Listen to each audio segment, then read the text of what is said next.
एक बड़ी पुरानी कहावत है, कहते हैं अतिशय रगड़ करे जो कोई अनल प्रकट चंदन से हुई। क्या कुछ ऐसा ही हो रहा है? एक तरफ युद्ध की तैयारी में जुटा हुआ है क्या चीन, छात्रों के लिए कुछ ऐसा ही निर्णय लिया है शी जिनपिंग ने जो बेहद खतरनाक हो सकता है। पर सबसे बड़ी समस्या शी जिनपिंग के पास ये है कि उनकी अपनी ही मिलिट्री इस वक्त चाइना के लिए संकट का कारण बन गई है और उनका सबसे खास सेक्टर रॉकेट फोर्स। जानेंगे क्या है मामला। तो वहीं दूसरी तरफ फ्रांस ने आखिरकार बता दिया कि भारत उसके लिए बेहद महत्वपूर्ण है। भारत को फ्रांस ने दे दी है बेहद खास कुर्सी। जियोपॉलिटिक्स में बहुत कुछ चल रहा है। हमेशा की तरह CIS न्यूज नेटवर्क के इस एपिसोड में जानने को मिलेगा बहुत कुछ। आइए जानते हैं इन खबरों को विस्तार से। फ्रांस और भारत की जो दोस्ती है ना, काफी पुरानी रही है। तब से रही है जब से 1998 में भारत ने परमाणु परीक्षण किया था तो भी फ्रांस ने साथ दिया था। और अभी का सीन अगर बात करें तो अभी दोनों देशों के बीच में दोस्ती और प्रगाढ़ हो गई है, इसलिए क्योंकि भारत ने कई सारे डिफेंस के हथियार खरीदने शुरू कर दिए हैं। डिफेंस के हथियार अगर आप किसी देश से खरीदना शुरू कर देते हैं तो काफी हद तक दोस्ती थोड़ी पक्की हो जाती है। तो फ्रांस के सिद्धांत और भारत के सिद्धांत भी कई जगह पर ऐतिहासिक तौर पर मिलते रहे हैं और अब तो दोनों देशों ने कई डिफेंस पैक्ट भी साइन किए हैं। ऐसे में चाइना के राष्ट्रपति का फ्रांस पहुंचना ये भारत के लिए एक संदेह वाली बात हो रही थी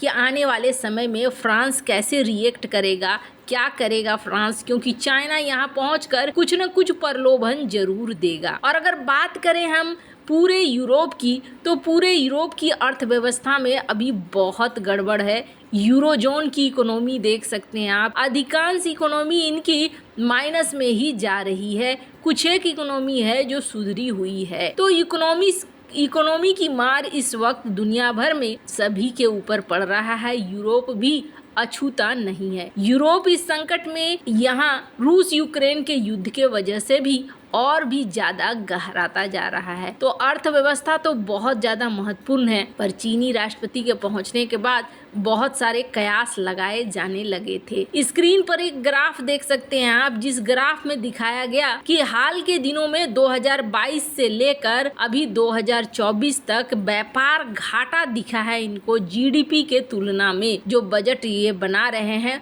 उसके हिसाब से फ्रांस को इस वक्त इकोनॉमिक तौर पर मदद चाहिए और फ्रांस ये मदद आसानी से चाइना से पा सकता था, लेकिन फ्रांस ने चाइना नहीं बल्कि भारत को चुना है इस मदद के लिए। स्क्रीन पर एक आर्टिकल देख सकते हैं, भारत फ्रांस के चूज फ्रांस समिट का कंट्री ऑफ ऑनर बनाया जा रहा है। अब इसका क्या मतलब है? इसका मतलब ये है कि खास तौर पर 13 मई को आयोजित किया जा रहा है एक ऐसा इवेंट जिसमें भारत को खास जगह दी गई है। और खास जगह कैसे, तो इसका अंदाजा आप ऐसे लगाइए कि भारत से 7 बड़ी कंपनी के CEO पहुंचने वाले हैं फ्रांस और इनकी मुलाकात वहां पर मैक्रोन से होगी। अब ये फ्रांस पहुंचने का क्या मामला है, वहां पहुंचने से क्या होगा, तो आपको बता दें यहाँ पर फ्रांस भारत से चाह रहा है कि भारत फ्रांस के अंदर निवेश करे और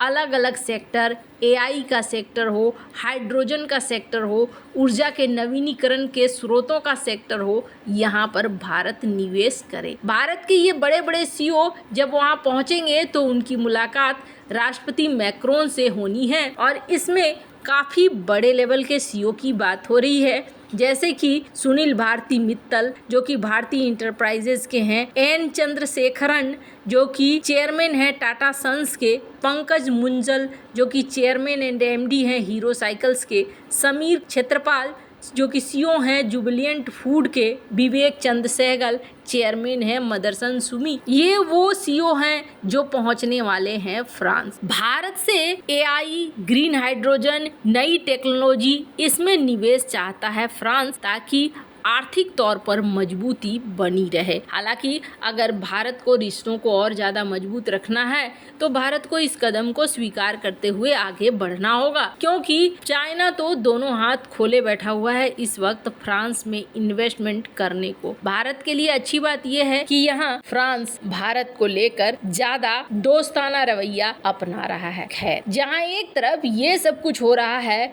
तो वहीं दूसरी तरफ आखिरकार चाइना में चल क्या रहा है। जिनपिंग ने अब चाइना के छात्रों के लिए एक नया नियम बनाने की घोषणा की है। चीन ने विश्वविद्यालय और स्कूलों में सेना की ट्रेनिंग देने के लिए राष्ट्रीय रक्षा शिक्षा कानून में संशोधन करने का फैसला लिया है। इस संबंध में कानून का मसौदा तैयार हो चुका है, जिसे अप्रैल में नेशनल पीपुल्स कांग्रेस यानी कि चाइना के संसद में पेश किया जाएगा। मसौदे में क्या है, university, high school, middle school, यहाँ तक के प्राथमिक विद्यालय के छात्रों के लिए भी सैन्य प्रशिक्षण की बात कही गई है। अब जरा सोचिए, प्राथमिक स्कूल के बच्चे क्या सैन्य परीक्षण में हिस्सा लेंगे। पर रिपोर्ट में कहा जा रहा है कि चीन की नेशनल पीपुल्स कांग्रेस के अस्थायी समिति ने इन कानूनों के संशोधनों पर चर्चा शुरू कर दी है और मई के अंत तक इस पर टिप्पणियां मांगी गई हैं। निकी के एक रिपोर्ट में कहा गया कि कई विश्वविद्यालयों ने पहले ही बूट कैंप करना शुरू कर दिया है। इन कैंपों में छात्रों को किस तरीके से रिवॉल्वर या फिर